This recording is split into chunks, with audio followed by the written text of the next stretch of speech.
guys, I'm David from PlayHurling.com and welcome to July's episode of Hurling North America News, where we take a look at what's going on in the hurling camogie community across the continent. First up in Pennsylvania news, the Continental Youth Championships were held in Malvern, Pennsylvania on July 25th to 28th.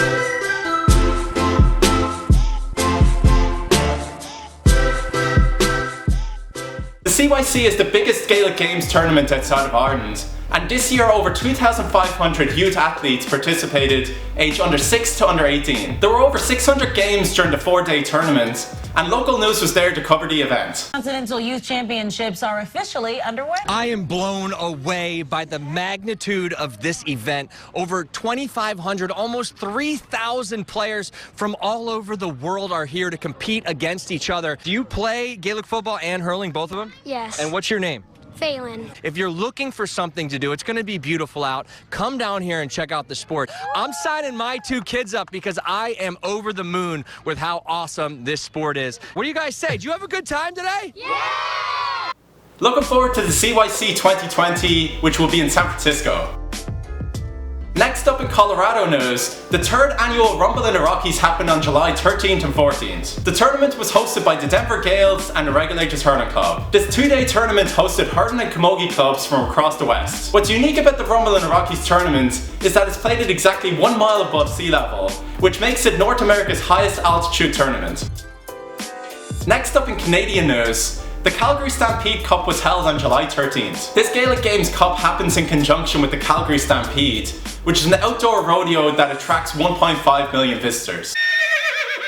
This GAA event is hosted by the Calgary Chieftains GAA, with the Edmonton Wolfe winning the Alberta Cup for both hurling and football.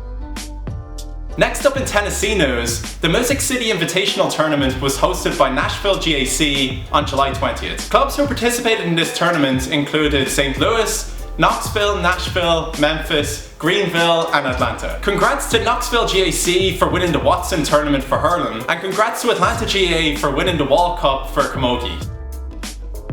Next up in camogie news, it's the 115th anniversary of the sport of camogie. On July 17, 1904, camogie was played in public for the first time at a feis in Navan, County Meath. And since then it's grown a strong international presence with skilled players all over the world. Next up in Northern Irish news, hurling was featured at the British Open in Portrush when Neil McManus of Antrim hit a golf ball with a hurl 147 yards. Local hurling hero and former Irish captain Neil McManus. We've got a little challenge going on here in the Sky Zone.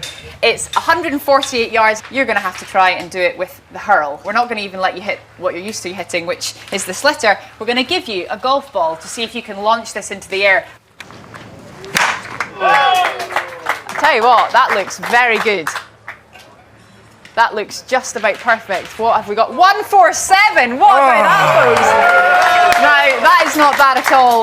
That gets you 2nd spot on the leaderboard, which I'm going to write your name up once we're done here, but I'd say with a hurl, that is very impressive indeed. There were also a couple other references of hurling, such as how an ash hurley is made, which was featured on the Golf Channel. What we start with is a plank of ash, but it's only the root of the tree we use, so it's the actual bit that grows into the ground and about 3 or 4 foot up.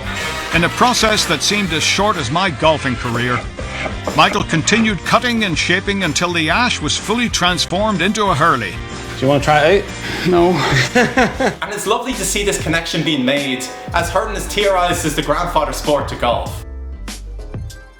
And there are 2 videos of the month for July. First up, San Diego took on Tipperary, where Eli and Neve from San Diego GAA went to Tipperary and played hurling on bales of hay.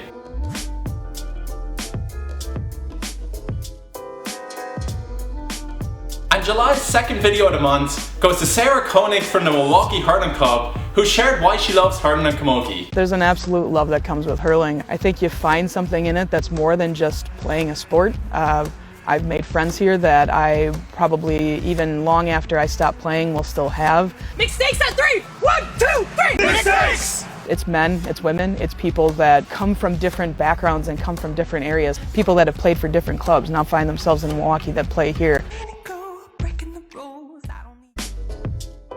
July's Club of the Month goes to Greenville Gaels, who took over the Play Hurling social media accounts in July. Hello, Jagowicz, Mark here, the USGA Youth and the Greenville Gaels. We did the Play Hurling takeover, so welcome everyone this week. We're at day 1 of county camp. We're going to be doing sessions all day long and checking back in with you, so enjoy it. During their takeover, they shared the week leading up to the CYC and provided coverage of live streams and videos and photos of the Continental Youth Championships. Thank you so much to Mark Knight and the rest of the Greenville Gaels for doing an excellent job during the week. Make sure to show your support for Youth GAA and like their page. I'll link their profiles in the description box below. Well, that's it for July's episode of Hurling North America News. If you're interested in buying hurling equipment such as hurls, helmets and slitters, make sure to go to playhurling.com/shop. Thank you so much for watching, and I'll see you guys in the next video.